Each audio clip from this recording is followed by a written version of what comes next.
Hello, Meoni here, and today I would like to talk about patch 4.1 preparation. This is a fairly casual video, so no real guides here. So this list is probably wildly different person by person.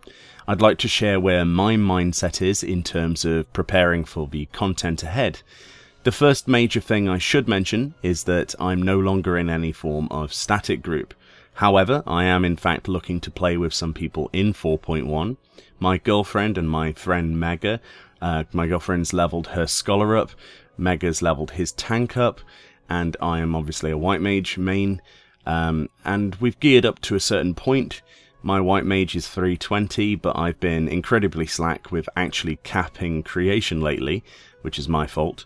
But it's my goal to at least get the creation weapon this week. If you're on Ragnarok and fancy doing some Savage Deltascape or helping us through that, let me know in the comment section below. Anyway, let's talk about the other parts of the 4.1 patch, things I personally want to get done before then. One of the more interesting points for me was the inclusion of dungeons which you can run with your adventurer squadron that was mentioned in a live letter. This is actually not an immediate concern. On the live letter broadcast, Yoshi P showed that the squadron he used were only around level 22 or so. However, considering the dungeons are synced, I wanted to make sure the NPCs themselves were in a pretty good shape. There are various complex behavioural chemistries that you can look into in the Adventurous Squadron squad members themselves, but honestly the only thing you need to make sure is that you have the roles required. So I have 1 tank, 1 healer and 2 DPS per squad, and that's the same for the other squad as well, only their level's much lower. My highest level squad is now level 50. In 4.1 I'll be choosing to replace one of these roles when I do a dungeon run with them, so I might swap out a DPS to level my bard.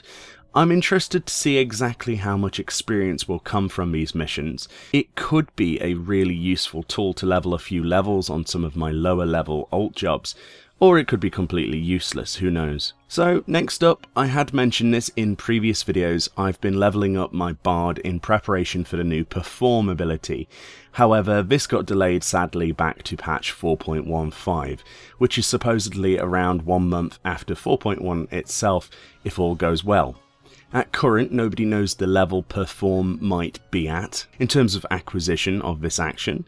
I'm guessing it will be quite low level, probably around the level 20 brackets, so that more people might actually get to play with it.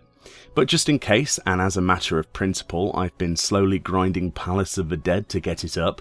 So far I think I've managed to get it mid-50s, which I plan to complete before 4.1 comes out anyway, if I can. In Arcade, I played music sheets, composed them, spent hours converting MIDI tracks to MML code and putting them into the game, playing them around the major cities and generally annoying people. Anything from old Final Fantasy themes to film scores, you name it. Myself and my girlfriend used to be the bards of the Dahuta server. Well, I intend to do what I can to make the most of this game's new music feature once in. I have a fair few plans for some rather epic videos including this system. I realise I will have to play it note by note on this system, it looks really cool though. But I think I can manage, I have a few tricks up my sleeve for this, so watch this space. The other concern for me personally has been to finish the Heavensward Beast Tribes that I started and have been working on lately. This I finished the other day and got the Moonlift Dance finally. It's a good idea then to make sure that you're ready for the new Kojin Beast Tribes if you intend to get the Manta Ray mount or any of the minions or just do them in general. Obviously you get plenty of daily allowances, up to 3 beast tribes at once per day, but finishing that rep farm and getting out of the way was a big deal for me. Something I'd been putting on hold for the longest time, and finally I got it done, so now I can just focus on doing the Kojin and maybe a couple of the old world ones as well that I'm still yet to complete. Aside from making sure your gear is at the highest level that you can, don't be lazy like me and forget to cap creation each week if you need it. There's very little you need to prepare for, however, in terms of gear. The gear requirements for the Alliance raid are probably going to be lost Allergan to get in anyway. A good tip would be to plan your logout locations closer to the patch. If the server goes down and you want to camp out a Shirogane housing plot, you should either be in the plot or at the ferry in Kagane. At this point it's impossible for me to really tell which would be better.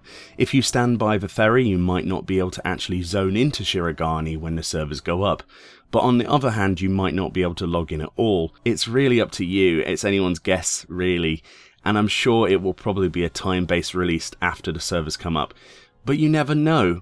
All we do know is that if they are up for sale, they'll go in a matter of seconds to those who are there and their alts. It remains to be seen if any control will be done for the release of housing. Due to the amount of people on the official forums on Reddit, the general consensus is that you should prepare for the absolute worst and be pleasantly surprised if it goes anything less than terrible, and I have to agree, sadly. Personally, I'm going to log out in an area that won't get congested quite as greatly, perhaps even far away from the Stormblood areas, and then zone into them if I can at that time. At least then I'll be able to actually be in the game, if not in the relevant areas. Either way, you should get excited for this patch. It's going to be huge. It's less than 10 days away as of today on the 10th of October. You should be extremely excited for this one. However, I'm anticipating Ralban-esque problems, but I'm hopeful that we get a smooth patch day. So what are you doing to prepare for the patch? If at all anything, do you have pre-patch goals? If so, share them below. It remains to be said, my friend Mega has recently started posting the odd video on my channel. He's brand new to YouTube, has never made videos before, and is taking a little bit of guidance from me. He needs support and constructive criticism from you guys if you can spare it.